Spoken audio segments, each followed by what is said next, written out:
I chose not to be me. I Mm-hmm. chose to find friends that just weren't the good fit for me. Yeah. And I think it held me back. I barely graduated from high school because I partied too much and Mm-hmm. skipped class. Oh, my mom was so mad at me.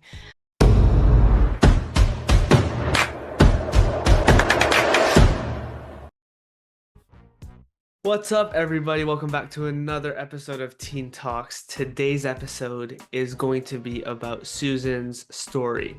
Now, we're approaching the 1 year mark of Teen Talks, and we've decided that, we want to do a dedicated episode to share each other's stories because we want you guys to get to know us, who we are, what our journeys have been like, and stuff like that.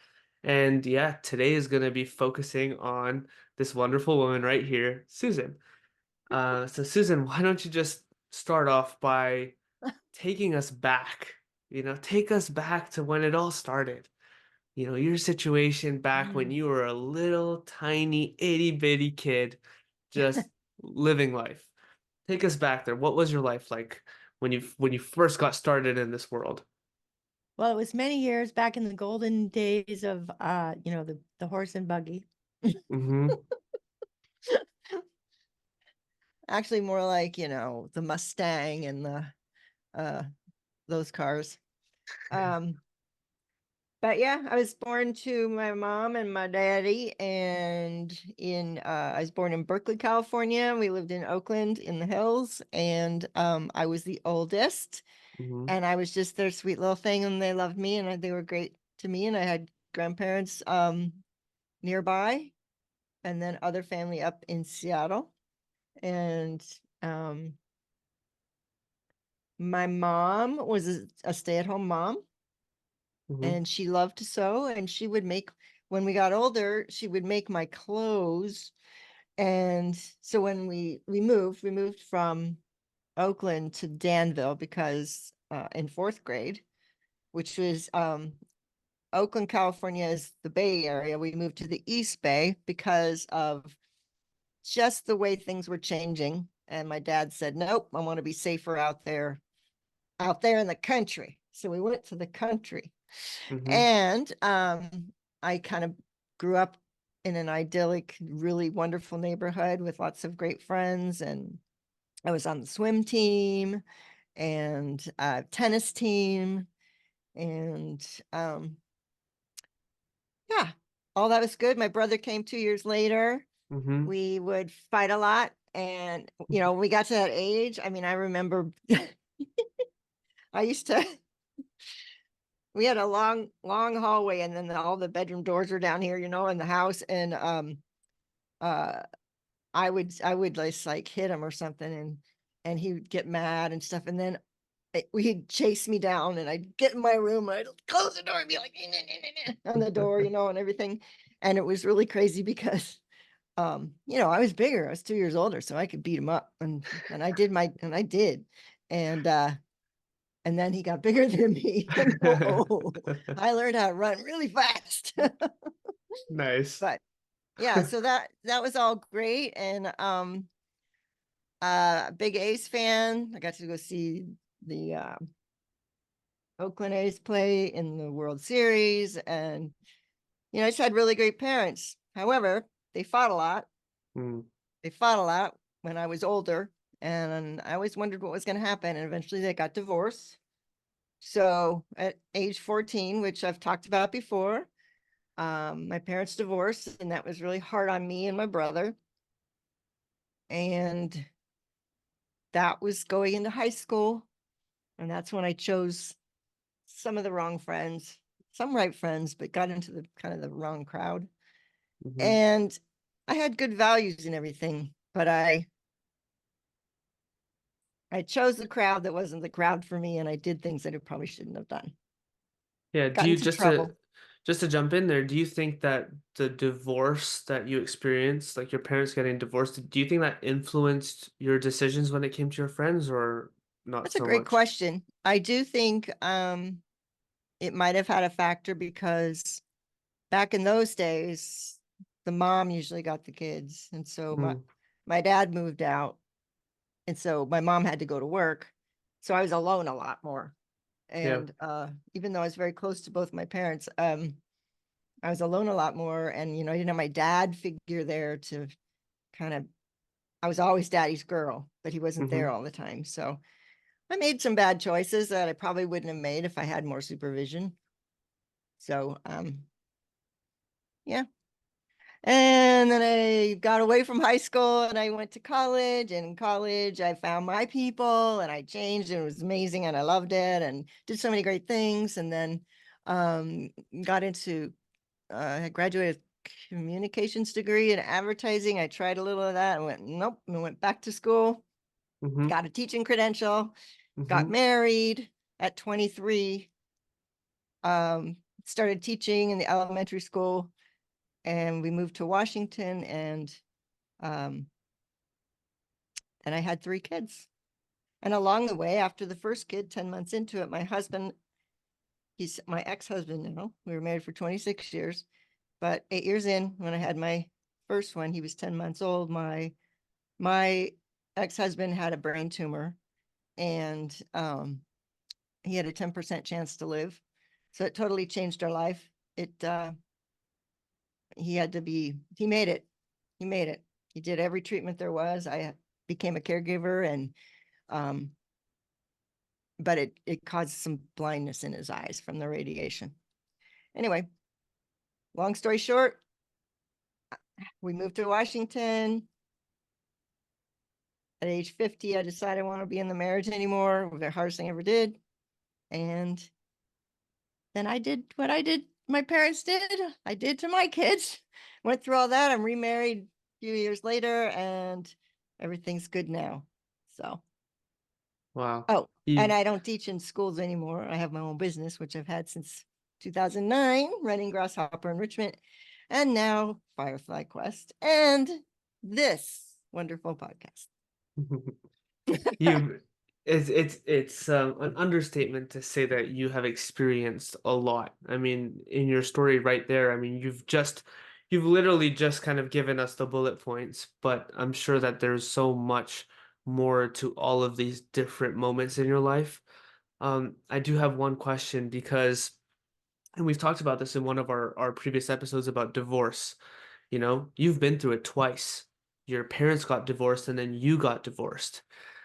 Uh, my question to you is when you were in your relationship with your ex-husband and you were going through that and you started, having the idea of wanting to get a divorce and stuff like that, and then when you actually got the divorce, were you able to understand your parents better for making their decision Ah, back when they did? yeah, good question. Because you were kind of experiencing, Mm-hmm. a similar thing firsthand. Like, what was that moment for you like? Yeah, I mean, I think I probably repeated what I grew up with, Mm, because I don't know that my mom really was in love with my dad when they got married. It was more like back then you got to they got married, she was 25 and my dad was 30, and so way back then it was like, 25 is you're an old maid. yeah. And so my mom had graduated from college at University of Washington, moved down to California, started her own career and everything, but I think she felt like, got to get married. And, my dad was a good guy and everything, but I just don't know that there was that real magical love. Mm-hmm. And I kind of did the same things. It's like, Mm, for me, it was like, I didn't think I could take care of myself.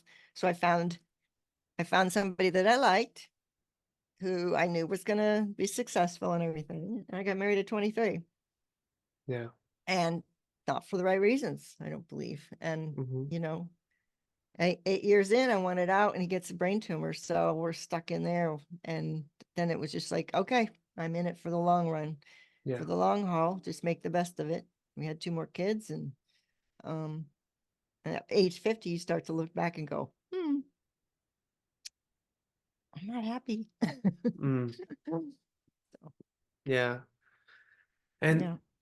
I also forgot to mention that this huge thing happened to me when I was 20. My mom passed away. So that was hard. yeah, Yeah. yeah. So you've been through like a roller coaster, right? And even like recently, and we'll talk about this a bit later, but recently, a few years ago, you also had another like aha moment or this epiphany when it came to your life and, in the personal development space, especially, that again pivoted the direction that you were going in, right? Hmm. We'll get into that later on because I kind of want to go in a chronological order. But Okay. if we go back to your like younger years, your teenage years, you experienced a lot of things. Your parents got divorced, so you had to witness, for example, staying with your mom, but then also, seeing your dad, I'm assuming from time to time because of whatever agreement that, the custody agreement that was there. Like how often would you see your dad, for example? I think I probably saw him every couple of weeks. Okay, He and lived was it about for 15, 20 minutes away. And so we'd mm-hmm. either go over there or he'd come to a game or something, I played tennis and swam, so he'd come for that. Yeah. Um, and he was a great dad, so he did the best he Mm-hmm. could. Yeah. So you experience that, and then obviously like you're also navigating like just normal teenage stuff. I mean, friends, school, and all of that. What would you say? Okay, I want to keep it as simple as possible. What would you say is one challenge, like one specific thing that you remember from back then that has impacted where you are today? Mm. I mean, high school? Yeah, those teenagers. Yeah. I think it was the fact that I chose not to be me. I Mm-hmm. chose to uh, find friends that just weren't the good fit for me. Yeah. And I think it held me back. I barely graduated from high school because I partied too much and Mm-hmm. skipped class. Oh, my mom was so mad at me. Because my mom got a phone call from the principal the night before graduation saying your daughter's not going to be able to walk tomorrow at graduation. My mom's like, what? Yeah, I was up all night doing lots of homework. Uh, and it was embarrassing. Um, but yeah, I think hanging around with people who they were not the best for me. And Mm-hmm. it brought me down, Yeah. which gave me a later start. I couldn't get into a 4-year college with my Mm-hmm. grades. So I had to go to junior college, which was fine. But that's when I started to blossom. So Mm. I look back at high school now and I don't have hardly any friends from high school. I didn't like high school, Yeah. you know, and Wow. what a terrible thing, because actually it can be an amazing time of your life. Yeah, it can be. Yeah. And these are like those are your formative years, right? Your teenagers. So, Mm. I mean, looking back, ideally you'd want to have these really good memories, right? But in some way, I'm I sure mean, I you have also some look good back, ones. It's just that, yeah, the experience on a whole, right, is yeah, not what it could have been, I guess. right, Um, exactly. yeah. And then let's fast forward a little bit. You get into, college and stuff. And like you mentioned before, you started in one thing and then you decided to go into something completely different, right? What was going on at that period of your life? Because you're now choosing what you want to do as a career, right? So how did Yeah. you, I guess, make the different decisions that you made at that point? I'd always was interested in graphic design and I loved art and Mm-hmm. I love the idea of the creativity of advertising. Mm-hmm. And my friend's dad, he was in advertising and I just love that whole thing. Yeah. And so I thought, well, obviously that's what I'm gonna do. Mm-hmm. So I did it. I got my degree in it, and then I got my first job in graphic design, which I loved, but I wasn't making very much. It was based on an internship. And Okay. then I got a job at an electronics company. They made electronic stuff, or I can't remember, power systems. Mm-hmm. And they hired me to be their advertising person. I mean, I just got out of college. I didn't know what the heck I'm doing. Yeah. So I tried it and I realized, oh my gosh, this is not me. Because, advertising is like trying to um, not manipulate, but, sell and all that stuff. And you have to be really cutthroat and you have to be Mm-hmm. out there doing your thing. And it's just not me. Yeah. And my friends, a coworker, she was in HR and she said, she was going to school to get her teaching credential. And I'm like, She goes, "You're not happy here?" I'm like, just don't think this is it. She goes, Mm. why don't you teach? And it made me go back and look at when I was a little kid. I used to teach the neighborhood kids. I'd set up school in the Mm-hmm. garage and we would have classes. I'd make worksheets. We had all this stuff. I'd create lessons. And I'm like, Wow. so So 3 years you later, I got literally, my teaching credential and I started teaching fourth grade and then second grade. And I loved it. wow. Loved it. So you pretty much you like without knowing it, right? Consciously, I guess at the time, you went back almost to your roots in some way, right? Exactly. To something that Yeah. when you were a little kid, you were already doing because I mean, you must have liked it, otherwise you wouldn't have done it when you were a kid, right? Right. So that's really awesome. And then so then that I'm sure that again changed the direction of your life, right? Because you got into this education and educator like this educator role Mm-hmm. and how was that journey for you because I know like my mom's a teacher for example she's been a teacher for I don't know how many years now Yeah. since before I was born and she loves it. She talks about the passion that she has and everything, and at the same time I mean yeah, you're dealing with kids, you have that responsibility for their future, for their upbringing, and at the same time they give you a hard time and they can be you know tough to deal with and all that stuff. So what was that like? What did you learn from those experiences? How did you grow as a person, and what any things that you might have witnessed at the time? Like, why don't you just tell us about that? Yeah. Well, so I taught in two very different environments. The first 2 years I taught, I was teaching fourth grade, and it was Mm-hmm. in a sort of a rural area. Um, and but the parents were really involved and it was really fun and we had a lot of freedom to do what we wanted to do. And Mm-hmm. it was just magical for me. But then we moved because my husband got a new job. So we moved to our dream place. We moved by the beach in Southern California. And it was just like, oh, I get to be in my dream space. Yeah. So then I had to find another job close by. And so then I taught second grade for 4 years at the Mm-hmm. school on the other side of the tracks. Okay. No parental involvement at all. There Wow. was no Uh-huh. PTA, nothing. Mm-hmm. So you had and the school was I think it was 80% Hispanic, 16% um, African American, and maybe the rest were just white, I think Caucasian. And so you had, this is Southern California and Santa Ana area, Tustin.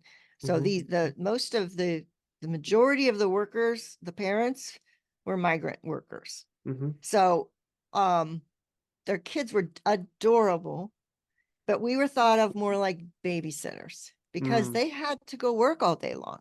Yeah. And they didn't, they were tired and they couldn't help their Yeah. kids. And half of them, or a lot of them, didn't even have that much education themselves. Mm-hmm. So that was really a lovely experience Mm-hmm. because those kids just loved me. They loved to have the attention. They loved to be hugged. They loved to learn. Yeah. Um, and it was just beautiful. Yeah. And then also to the parents, because they were just so thankful, Mm-hmm. even though they couldn't contribute. We'd have a party and it'd be like, well, just bring in what you can. We get like a half a bag of chips, like get a cookie here and there. I Yeah. even got a cat. One day I went to go pick up the kids. They're standing out Uh-huh. on the playground. I go pick up my kiddos. And this one little girl comes up to me with a sack. And she says, "Hi, Mrs. Toronto, I have something for you." And I'm like, and I look in the bag and there's this teeny tiny little kitten in there. She says, "I know how much you love cats." And I'm like, okay, what am I gonna-" It was so tiny. I think it still needed to be with its mother. Yeah. So I'm like, well, what are you gonna say? I can't take it? No. So I was like, "Thank you so much. What do I do Oh. with it?" So the janitor watched the kitten the entire day. And Oh. then I bring it home and it's the poor thing is covered in fleas and I had to bottle feed it and everything, but turned out to be an amazing cat. Anyway, Oh. um, so I've also always had an entrepreneurial spirit. So my ex-husband and I wanted to start our own business. So he made a lot more money than I did. So I ended up quitting teaching for a while, did our Okay. own business. Mm-hmm. And then I just wanted to stop working because Okay. I had Uh-huh. another baby. Yeah. And then it was like, okay, I want to be a stay-at-home mom.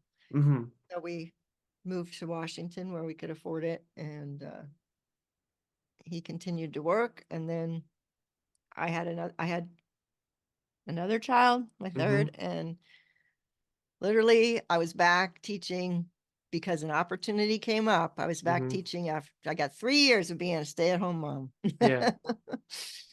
And back to teaching again, just because an opportunity came in my way. And I taught at that school half-time for Uh-huh. 14 years, working with the gifted kids. And that's what Mm-hmm. changed me, Mm-hmm. because that's where I learned. I taught the gifted program, so kids were learning differently. And I'm like, why can't everybody learn like this? Yeah. And so I started creating after school programs. And so I'd work on the days I wasn't teaching there. I'd teach in my kids' school after school. And then I started Mm-hmm. teaching in other schools after school. And then I became an entrepreneur and created a whole new company. So And that's how that Grasshopper. came about. And Okay. then it got bigger and bigger and bigger. After 14 years, I quit my other job and just did that. So Wow. Wow. And yeah, and in between this all, at what point did your ex-husband was he diagnosed with cancer? that was way back when we were still living in California. It Okay. was my oldest was 10 months old. That was Okay. rough. It was Yeah, really rough. that must have been a really hard period for you as well because, you have a 10-month-old who needs taking care of, and then your husband at the Still time as working. well, and you're still working, so Yeah, it must have it was been hard. hard for you. Yeah, Um, how was it raising three kids? it was the light of my life. It's it's the most beautiful thing to go through. Yes, it's hard at times, but I just can't imagine people who don't want to have kids, because I'm just like, it is the most fulfilling, joyful, hard, but gratifying experience to have. Wow. Nothing like it. I, I just, I mean, I was only gonna have two kids. Mm-hmm. And that my second one was born like a year or two later. I'm like, I gotta have another one. So I had three, and I love them. Now they're Yeah. older, 33, 27, and 25. Wow. I miss them so much. I mean, I get to see them, but it's not like it was. So, Yeah, you're empty nesters now, yep. right? Hmm. Wow. That's awesome. But I Okay, so still love now, kids. yeah, well, the proof is here. And I want to talk about that now. I want to talk about this sort of entrepreneurial phase that you've been in for the past, I would say, what is it now? Almost Well, since like 2009. since I mean, 2009. So when it it's started. been, so yeah, like what, 14? I don't know how Yeah. many years that is, whatever. Since 2009. Let's talk about that. So you decided to go full time, right? And you created Grasshopper Enrichment. Why don't you talk to us about Grasshopper? Yeah, so it was slow growing. It was me, myself, and I first. Mm-hmm. And I started my kids' schools. It was so fun because I would go teach classes. These are all fun things, are project Yeah. based. And I had my own kids in my classes along with other kids, and it was a Mm-hmm. blast. And word just started to spread, and so then people were asking me to go to their school and stuff like that. So Yeah. I started doing that, and then I took on a beautiful friend who was in sales. I told her Mm-hmm. my struggle of marketing, and she said, "Oh, come on." So she came Wow. on with no pay for many Okay. years, and really helped get the brand out there and get us booked. And then we started hiring people Mm-hmm. and other teachers and all that, and it just kept growing. And we defined ourselves. We were all over the place teaching science. We were teaching everything, and then we narrowed it down to communication. So we ended Cool. up being specialists in public speaking, leadership, debate, um, creative writing, Mm-hmm. and believe it or not, social etiquette. Wow. Yeah. Wow, so it's interesting how it kind of like with over time it kind of molded into this one specific thing, right? Yeah, And because we're kind of like spread out like this, and we finally had to yeah. just go, no, let's be it. This is what we do. Hmm. Yeah. And And it then worked really well. you'd run camps and stuff, right? Oh, summer camps all summer long, and after school classes all throughout the year, school year. Amazing. Yeah. Amazing. And then from what I remember correctly, a few years ago, then you had this moment where you experienced something personal that changed your life, and then you decided to kind of change your course a little bit in another Well, what direction happened again. was that darn thing that happened to everybody, Well, you know, of course, there was COVID. the Yeah. pandemic. Yeah. And so we were going into our biggest year. We were going to double revenue that year. We Hmm. had summer camps booked more than we've ever had. We had spring all set up. We were already starting to teach the classes. And then we're in class. So weird because we were in class one day. I was training another teacher, and we're Yeah. in there. And all of a sudden, all the teachers, the regular teachers in the school come out and they're like, there's no school tomorrow. We're like, what?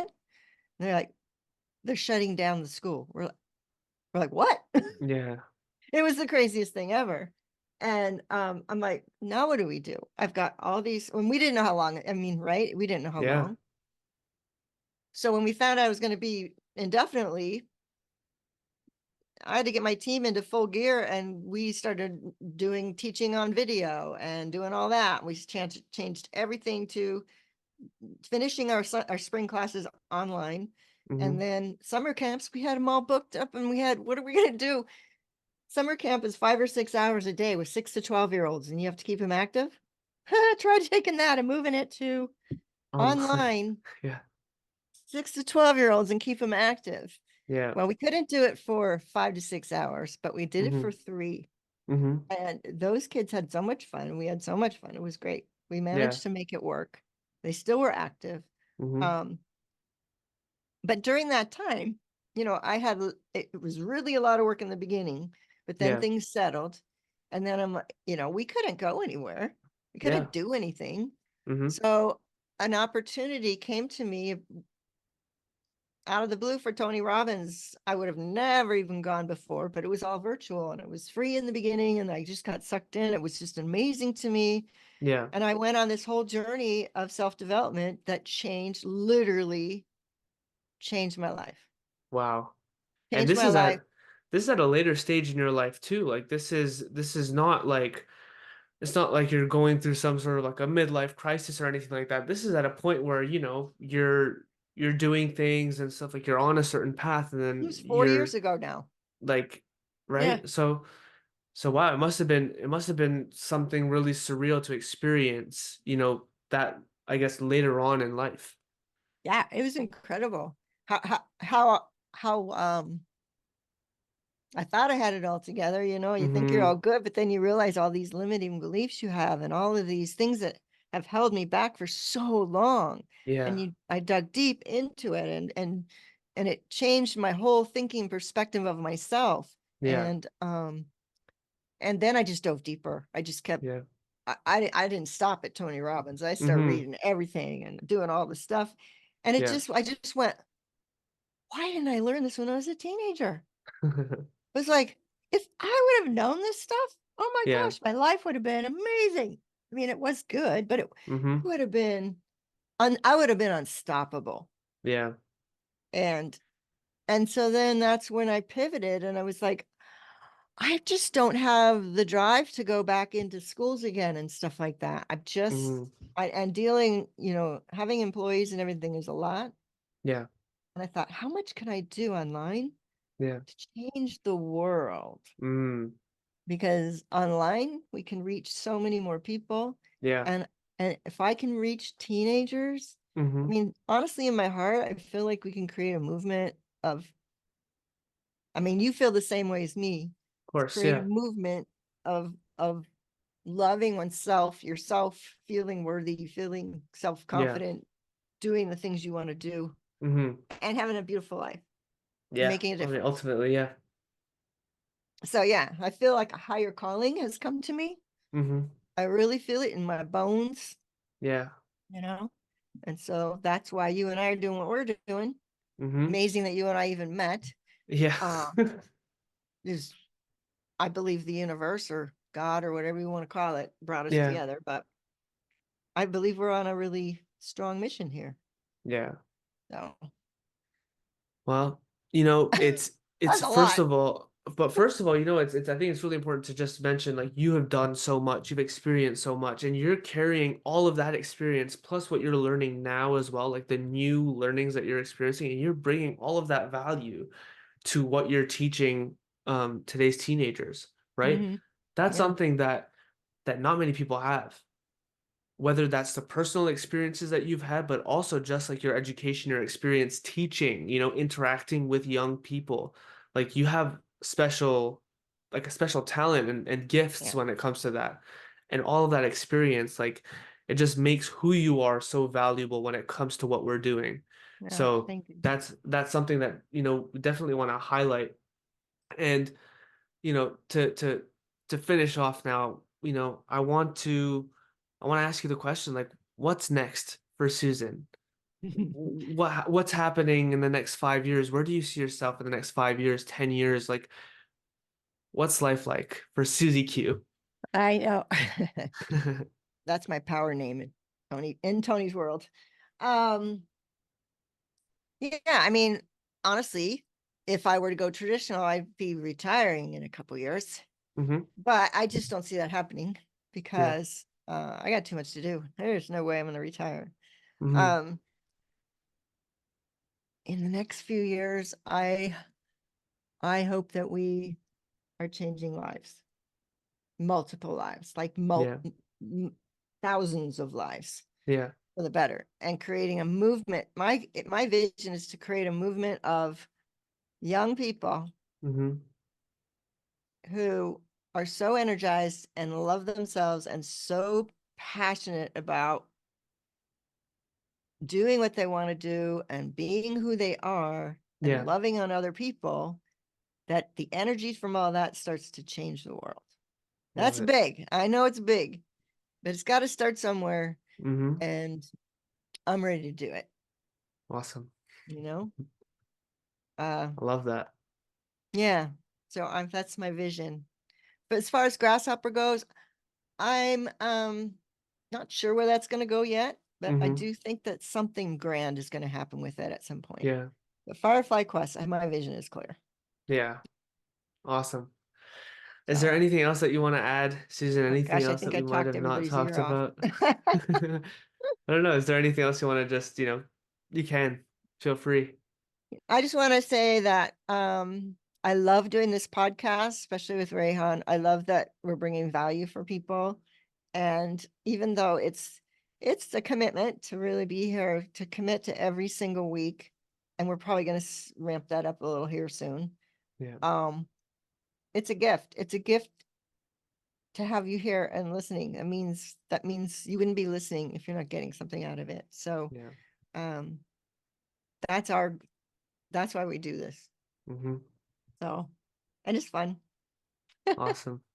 Well, Susan, thank you so much for sharing your story. Thank you so much for being who you are and for giving us all this value, like, every week, and sharing those insights with us, because truly, I'm 100% sure that it does help. So thank you so much for that. We appreciate you, and we appreciate all of you who are watching or listening. And yeah, one more thing Oh, and before this is I the real me, by the way. yeah. Normally when I'm not on, this is what I look like when I'm not on camera normally. I For guess all I of can our do stuff a audio little better for normally all of our audio when I'm with listeners, you. Susan's wearing a baseball cap and she's wearing a hoodie for all of our audio listeners, so that's why she's referring to that. And apparently she has dirty hair, but I don't think you can see dirty hair. But It's anyways, okay. and then last thing I do want to say, yesterday was a very special day for Susan because it was her birthday. So happy birthday to you, Susan. This is for you. Nice little celebration. But yeah, happy Well, birthday to you, thank you. Susan. And yeah, I guess we'll just see everyone next week. Feel free to like, subscribe, comment. Everyone wish Susan a happy birthday in the comments. Oh, Links to all of our stuff will be in the description. And yeah, we look forward to seeing you next week for another episode of Teen awesome. Talks. Take care, everyone.